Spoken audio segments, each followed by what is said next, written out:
I'm Vin. I'm Sori. So tell me how you came across our video and give me your unfiltered first thoughts on our reaction to your video. Yeah, don't hold back. Well, I came across it because someone on my friends list on Facebook actually tagged me Okay. to the post, which is word of mouth and all that sort of thing is how like a lot of exposure happens these days. Essentially, how our band's continually growing as well. We over the last couple of years with the whole rise of reaction videos and that sort of thing. We keep getting, the band itself keep getting messaged as well with, specific reaction videos and that sort of thing. I may watch for a little while with a lot of them, but, so I had a look at yours and, I was interested in why it went on for so long. Because a lot of people, the song's only 11, 12 minutes or whatever. And reaction videos will only go for, if it's that particular song, it might only go for about 15 minutes. And so I was curious as to why it went on for that long. And I was actually really pleasantly surprised that it wasn't necessarily I thought it was actually quite genuine and quite interesting how it was done with the whole dissecting, because, you listen to the song and that sort of thing. And then there was another 40 minutes afterwards or whatever it was. And it's just this will be interesting. And the amount, how in depth the discussion it was essentially so different to any other reaction video that I take my hat off to the extent that you guys actually dissect the music and the lyrics as well. No one actually pays attention really to the lyrics when they're doing it, which I find, bizarre, because isn't that part of the music? I know not as many people these days appreciate lyrics for what they are now. I mean, with the whole, age of digital music and that sort of thing. When, I grew up and I would, save up for a week when I was a kid just to buy one CD and read the fuck out of those lyrics when I got home and just keep digesting the song over and over, going through all the lyrics. And it actually meant something. It was a lot more kind of authentic and substantial. Whereas these days, so many people listen to music and that's all they hear. They don't hear words, regardless if they're listening to the words or if it's, understandable. Our lyrics aren't necessarily understandable all the time, which is fine. But even if it's cleansing, no one, a lot of the time people just aren't conscious of words.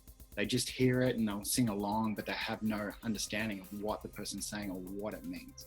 And so it was really refreshing to actually see you guys kind of go through it and kind of put your view on, what this means or what, if you disagree with something or whatever. It was, any criticism, as long as it's being discussed, is completely valid and fine. And, I love that sort of thing. So, yeah, I actually really appreciate you guys actually going through it, not just for our band, but for all the other bands that you listen to. Yeah, to me, I feel like the lyrics are the soul of the song, and that the musicianship is sort of the train, but the body is in the train, right? And that's the kernel of what's going on. So walk me through. Wait. How far did you make it into the 40-minute video? I know. It's a freaking long video. No, actually, I listened to the whole thing. I mean, I was doing other stuff, but listening to it in the background. So I did actually. That's cool. I kind of felt that it was deserved in the sense that, you've taken the time to actually go through the lyrics. And so therefore I thought it was, almost like a mutual respect thing, is, you guys took the time and, put all that kind of effort into actually going through everything. Whereas I thought, it's deserved that I should sit here and listen to everything you have to say about it. You've taken your time out to kind of absorb what we do. And so I should do the same. kind of I think how the band has kind of functioned to where we are now, because we treat other people how we want to be treated, and so it's a nice change. That's to cool. be able to see kind of Wow. people kind of getting into that. So thank you. Well, Yeah. that's amazing. That's amazing. Okay, so in the last few minutes that we have, you've been so generous with your time. Yeah. man. Thank you very much. Seriously. So walk me through the philosophy of that song. So I extrapolated a sort of nihilistic view of the world from the song, and sort of my criticism was the beauty of the music and the brilliance of the lyricism contradicted the nihilism of the message. But of course, I don't know if that's literally where you were going. So talk to me about. I know you don't want to go line by line, and I don't want you to either, because I still want people to be able to have some interpretive room. But walk me through the gist of the song. Well, it's the overall sense of the song is, when people are faced with extreme, I mean, all the song is kind of, there's a few different aspects to the song, and there's an overall meaning of, when people are faced with extreme circumstances, and that only then do people's true colors or emotions come through. And so that's the overall kind of idea of the song. When you think of a plague, you think of, because I'm really influenced by history. I read a lot of history, and the plague in itself is kind of one of my side obsessions. I like reading about that sort of thing, and it's just a fascination of mine. And I was thinking, what's one of the most extreme kind of things in history that people would have to deal with? And the concept of plague in itself is so extreme and so indiscriminate, and the whole idea behind that was kind of thinking about how that whole idea of paranoia and the evolution of the paranoia and human behavior as to the extremities that people would go when they're faced with that reality. And and leading on from that, everyone, it has kind of almost like a duality to it, where it's people, we're when we're faced with this sort of thing, it's that concept is showing who we really are. And each of us in ourselves are kind of unique and kind of almost like an art piece in ourselves, but at the same time, as a collective, we're almost like a plague to a degree. And it's kind of one and the same. And with this, I did like your kind of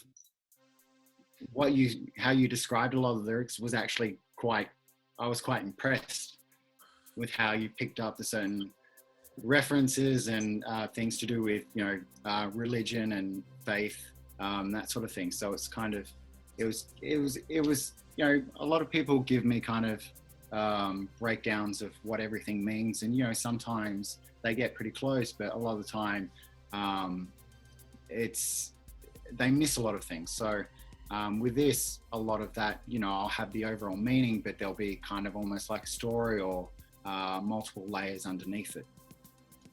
Yeah, I think the last stanza where you were talking about the portrait of what we are, but it had these purposeful sort of contradictions. I don't know if you've memorized the last stanza, if you've sung that. I mean, it's been 9 years, but it was the last stanza that we're talking about the clean lyrics. At the very end. Which ones, the clean or the death? I'm pretty sure did you do the last stanza? Like, do you do the last little? Well, we're kind of at the very end of the song. We're both singing at the same time. Okay. So if you're talking about the dapple dying, flowering cold grey tombs. Yeah. What singing. So if you're talking about prior to that, wow, reason to wow wall to reason falls only human, or is it to do with the line I think was a portrait of what we are or something like that, and then the lyrics a masterpiece of pain of what we are. That's it. Okay, so I wanted to kind of hang out on that line for 2 seconds because that was such a significant line for me. It was a masterpiece of pain, a portrait of what we are, which is sort of like we were doing a Bible study one time, and this girl said, we were talking about the fall of man and the earth and everything. And of course, from a Christian worldview, everything started out awesome, and then it sucks, and then Jesus dies, it gets awesome again. But she said that this world is such a beautiful ruin. And I thought to myself, what a brilliant... And so when that line came, it reminded me of that moment, because I'm like, all of us are kind of observing the same thing. That, you know, what I appreciated about that song was that you weren't saying, you know, people equal shit, which is, it's literally a song title of somebody else. You were acknowledging, we're kind of the plague, right? But at the same time, we're also a masterpiece. And how did you come to realize that inherent contradiction in human nature? I read a lot, and I read a lot of philosophy and that sort of thing.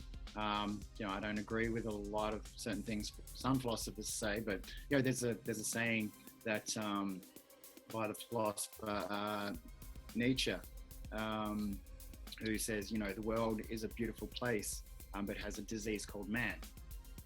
And that's, I don't necessarily, disease in itself may not be, I don't necessarily, I see disease as, something that spreads and that sort of thing, which, we do, but I don't necessarily, you can look at mankind in a very negative way, but I, despite all the dark things and whatever that I write, I'm quite a positive person in regards to life and that sort of thing.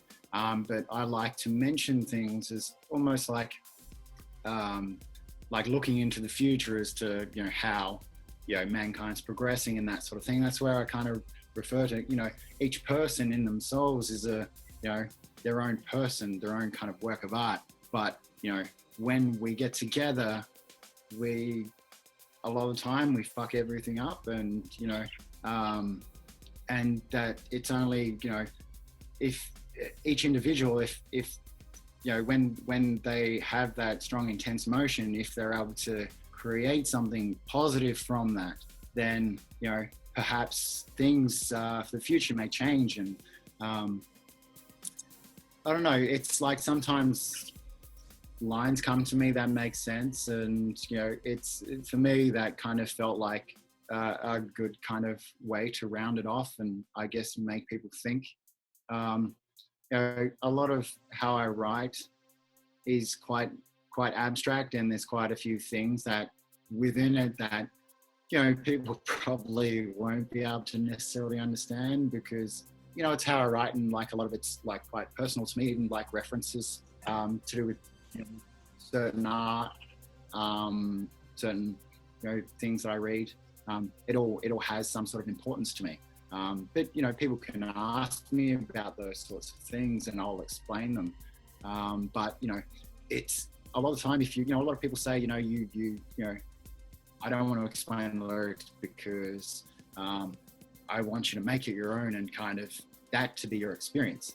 For me, that's fine, and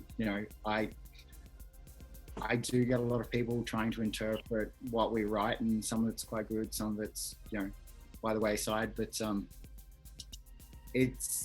I like people to have a general idea of what it's about, and I write to try and kind of almost paint a picture, or almost like a moving art piece of what's in my head, so that people can kind of grab on certain things, and I'll kind of say what I give an initial idea of what it's about, so that kind of leads people along that way of thinking. And everyone's life is different, everyone's story is different, and kind of people can attach themselves to certain elements that go along, as I guess as long as they have a general understanding, those certain things that they've picked up along the way create almost like their journey, because everyone's journey is different at the end of the day. And me trying to kind of tell someone exactly what they should be thinking is wrong, because everyone thinks differently. And, you know, I don't want to write a song about, you know, I broke up with my girlfriend or whatever, or, you know, I'm really angry at my father because of these reasons, because a lot of people, you know, everyone's experience in those circumstances are completely different, and it's, you know, it's not really relatable in a lot of ways. Whereas if people can kind of attach to certain things within the song, and they can kind of relate to it, or kind of mold it into how kind of what the general understanding of the song is, to, you know, how it comes across to them, then that they can attach themselves, and it kind of means more to them. Yeah, I got the song itself was hopeful to me, and like I said, you know, if you were aiming for total nihilism, which I don't think you are now that I'm talking to you, but if you were aiming for total nihilism, that got contradicted by how beautiful the song was. But to your point, if you say, okay, individually human beings are brilliant, then when we get together, we do evil shit like holocausts, or, you know, what the US did in Iraq a couple years ago or whatever. But then on the other side with art, where your band is testament to, okay, we can get a guy from Australia, you get a guy from France. I'm from Jamaica, she's from America, and all of us are like now in this moment together, right? And so to me, that's like the ultimate message of the song. We can go both ways, right? Like you can embrace that dark nihilistic side of humanity, or you can embrace that, hey, we can come together and do something actually pretty awesome together, and enjoy life even with different beliefs and different understandings of truth and reality. So that's what I took from the song. So I thank you for that. Yeah, no, that's cool. But yeah, I mean, the song, you know, as with, because the song is quite, there's certain moments where it's quite uplifting, and there's certain moments that are, you know, quite dark. And, you know, to me, it is hopeful in a sense as well. You know, a lot of the songs I write about have that sense of hope in them. But, you know, you have to go through, you know, there's some, you know, you have to go through hard times and sadness and grief and all those sorts of things for essentially almost to feel hope. Yeah. Because otherwise you could be, you know, completely oblivious to things and just plodding along. But, you know, understanding dark things is in a way enlightening. And, you know, every song that we write, we have so many different layers of, you know, darkness, lightness, so many different colors that make up everything that we do, especially with this song. So, you know, there's the start of the songs is quite uplifting and kind of, you know, has that kind of Spanish flamenco kind of thing to it, and it's almost in a way it's kind of like a false sense of security. Okay. So it's, you know, it's how my kind of thought process in regards to how the song's being written. And, you know, when you come up with you know, really light moments in our music, it's just like, you know, what the hell am I going to do with this? You know, I don't listen to a lot of like uplifting music and that sort of thing. So it's, for me, being a part of this has been quite a learning and growing experience. And so it's opened my eyes. I can, you know, I understand that life is filled with ups and downs. It has, you know, so many different aspects to it. And, you know, you can't, you know, I don't class myself as a negative person, although people kind of do look at me that way.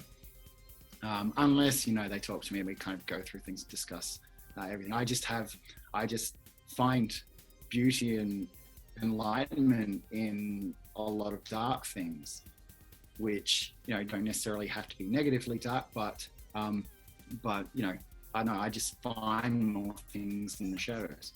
Well, you know, the one of the more controversial verses in the Bible that you will not find on a Christian coffee mug or a bumper sticker is that passage in Isaiah where he says, I form the light and create darkness. I'm responsible for good and evil. And God is saying this.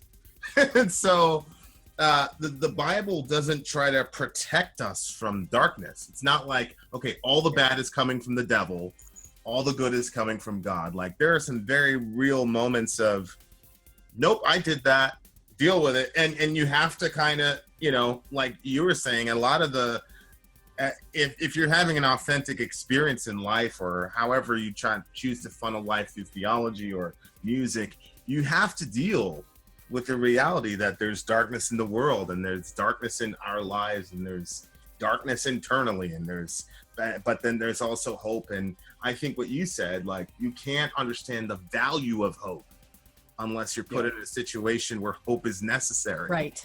Right? Yep. Which I think is what put it into words than I did. Say again?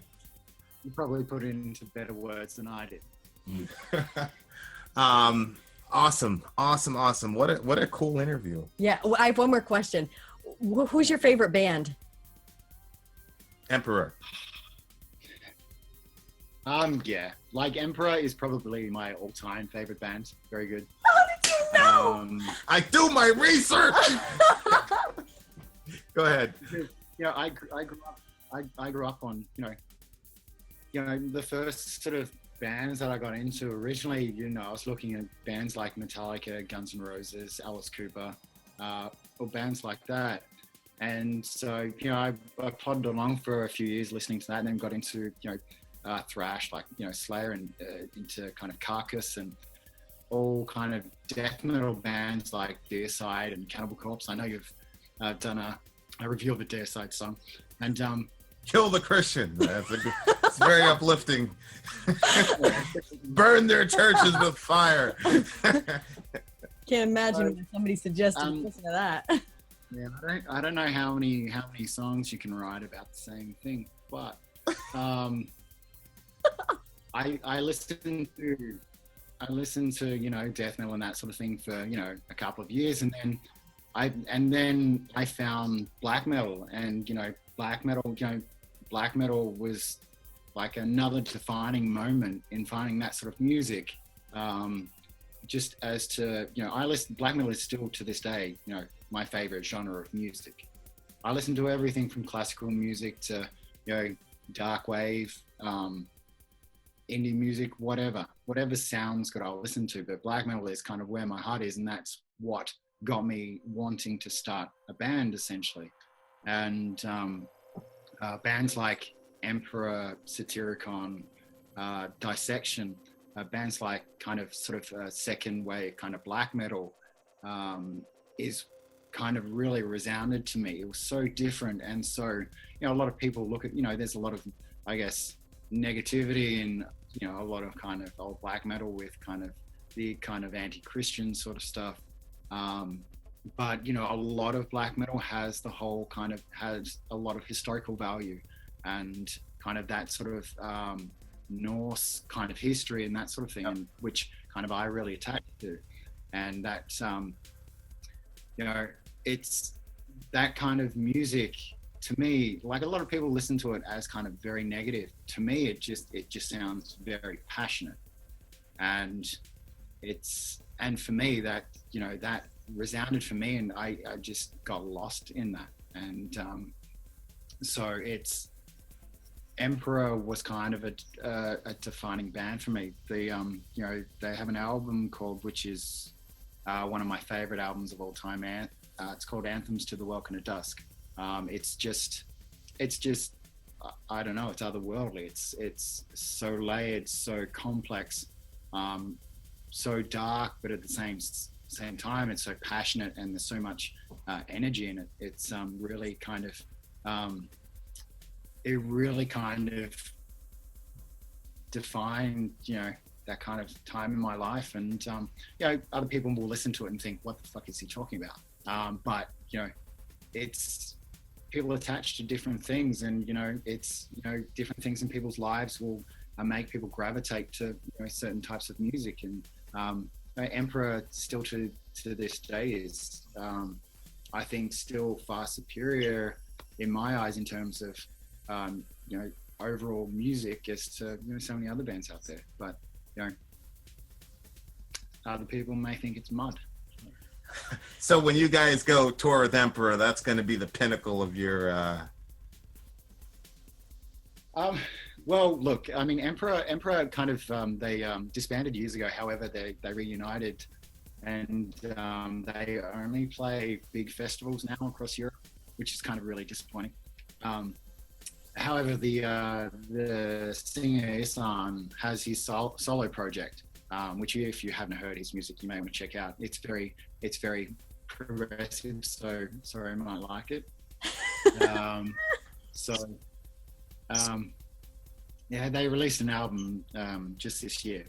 So the singer, this is his side project after his name, so Isan, and he, we're actually on the same booking agent for Europe, and I actually, after so many years of looking up to him as a musician, for someone that's a lot of people look as kind of like the godfather for black metal.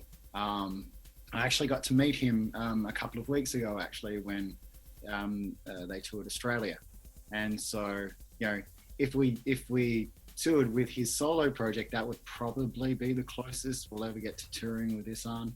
So, touring with Emperor.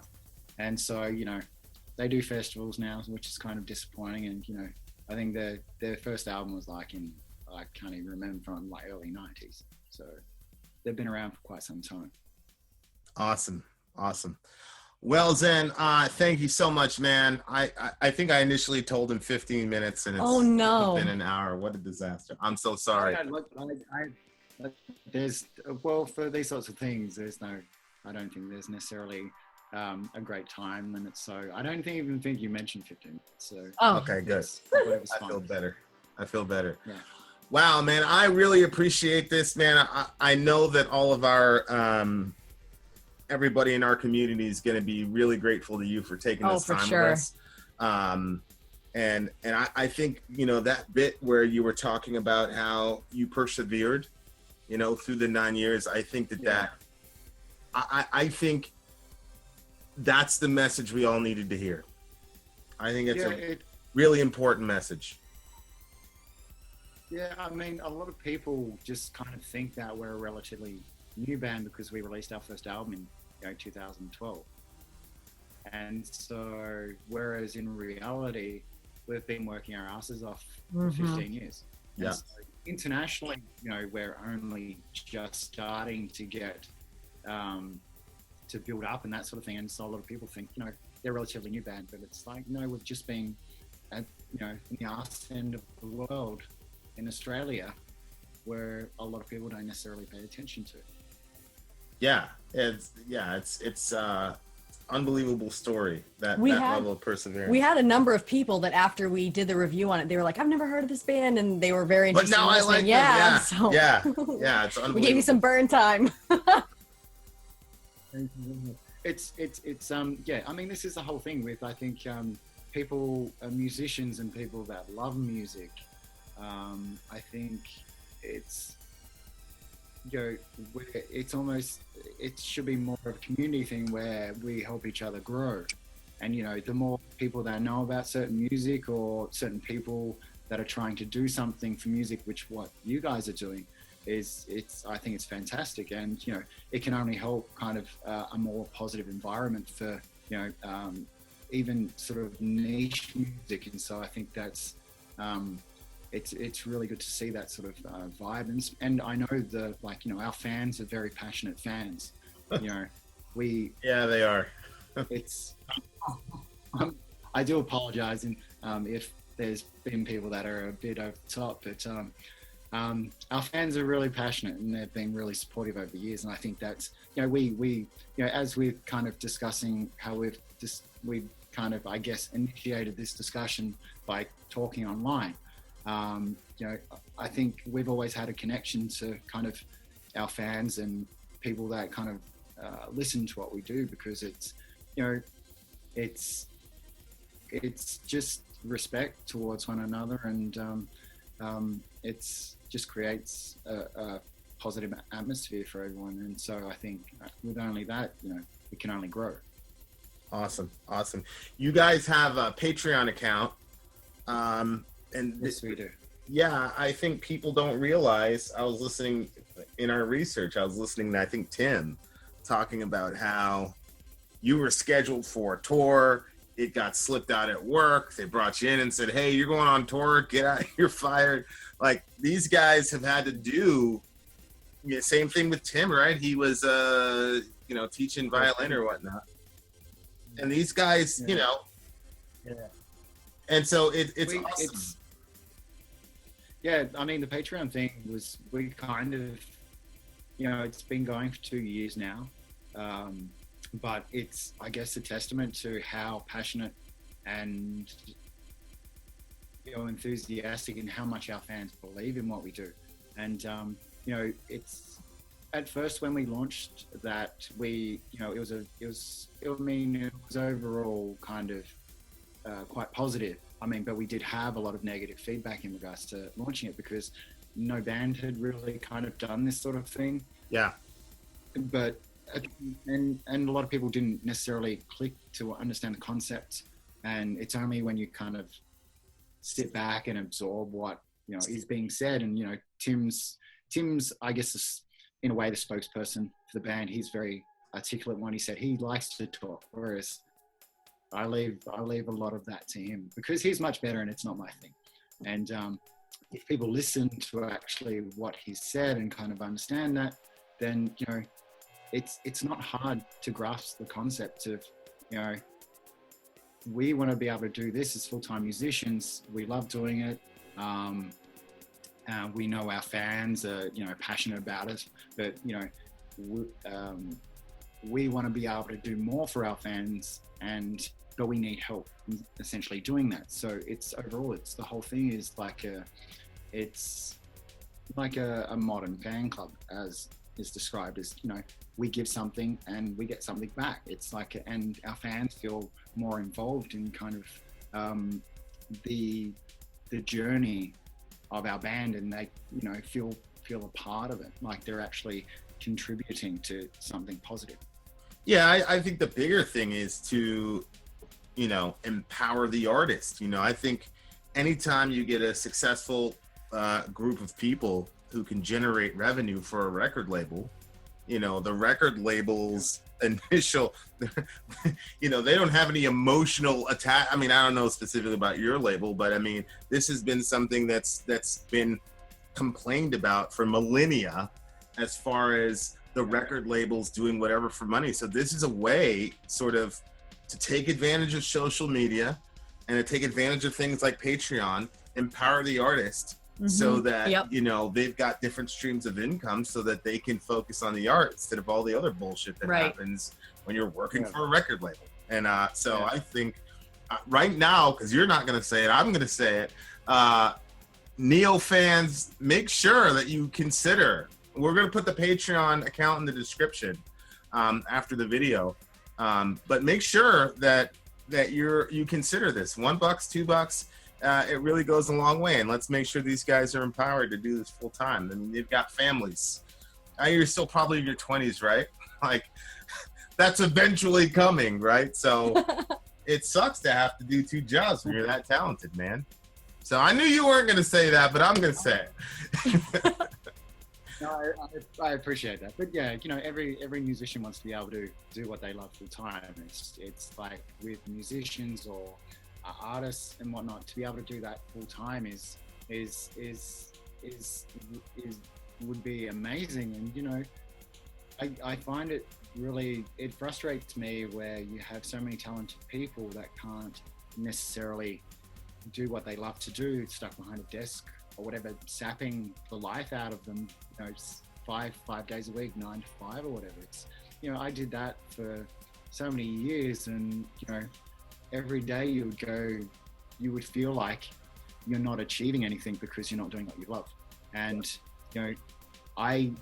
we got to the stage where, the band just wanted to be able to do what they wanted all the time because it's what we love to do. And it's I mean, it's still an ongoing process. You know, everyone has, you know, their side sort of things that they kind of take from, just to kind of make it easier. And, you know, Patreon helps out, you know, a lot of the overseas touring and whatnot that we do.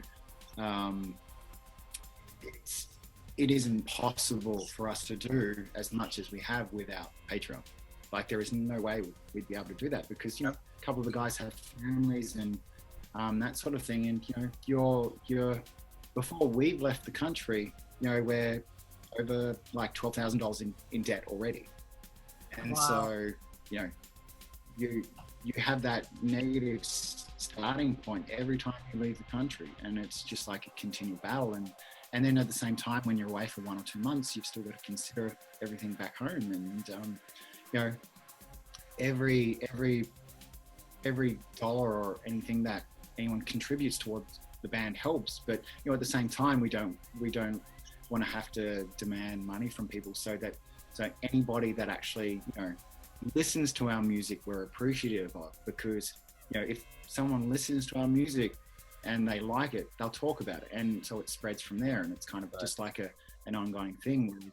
You know, people don't necessarily have to financially support a band, but, you know, in that way. But, you know, every little bit counts. Every person that says the name matters. Yeah. So yeah, it's but, you know, it's an ongoing thing, and we're kind of, everyone that absorbs what we do, we're appreciative of. And we wouldn't be here, well, we wouldn't be as known otherwise. We'd probably be still playing small clubs in our hometown, and working playing on weekends every couple of weeks. But, you know, we're grateful that we've been able to, you know, tour the world essentially, and still are. So it's it's a rare opportunity, I think, for not only Australian bands, but, you know, all bands essentially. I love it. I love the idea. You know, a lot of us, I mean, if we're honest, we're getting a lot of our music from YouTube. You know, back in the day, you used to have to go to Virgin Megastore or wherever and buy that freaking CD, you know. And so now everything has changed. And so we've got to find alternate routes to make sure that, you know, the music industry now is not like when we were growing up, you know, like you were talking about, saving all your money and doing, you know, these guys get a Spotify account and forget it, you know. Thank you. Go ahead. Oh no, I was going to say, I mean, in terms of, I guess, the financial aspect, in terms of the relevance of labels and that sort of thing, you know, labels, you know, a lot of bands don't necessarily make much money at all from any sort of, whether it's digital or physical copies of albums or whatever. It's but, you know, it's not necessarily I don't want labels to be seen as a negative thing, because labels are an integral part of promoting music. You know, granted, they need to cover their costs for everything like that, and but at the same time, they're invaluable as to promotion of the band and connections for the band. There's, you know, so many opportunities that we wouldn't have gotten if it was not for our label. And, you know, our label is, they love what we do, you know, and they kind of, you know, the CEO of the company kind of approached us after our first album was released. It was through a different label at the time, and he wanted to sign us based on sort of music that he heard then. And, you know, he's kind of loved what we do. And, you know, Season of Mist is our current label for the last 2 albums that we've done. And they have a very diverse range of bands. And, you know, they obviously, you want to be able to make money from whatever bands that you have, but at the same time, all the bands on their label still have their artistic integrity. And so all the bands that they have, they believe in. You know, whether the band's successful or not, it's irrelevant, but every band has that integrity. And, you know, our labels treated us like better than we had hoped for. And so I don't want to turn people off trying to get on a label because of the whole monetary aspect. But, you know, a label is something definitely that should be considered with, because, you know, there's only so much exposure you can get on the internet because there's so many bands out there. People are able to produce their own music. It's so much cheaper to do certain things for what, you know, a lot of artists want to do. But, you know, that extra level of having that exposure and connections through labels, should in no way be overlooked. Awesome. Well, man, thank you so much. Everybody's gonna appreciate this. You know that. You've been great. Vin out. Sori out. Then out.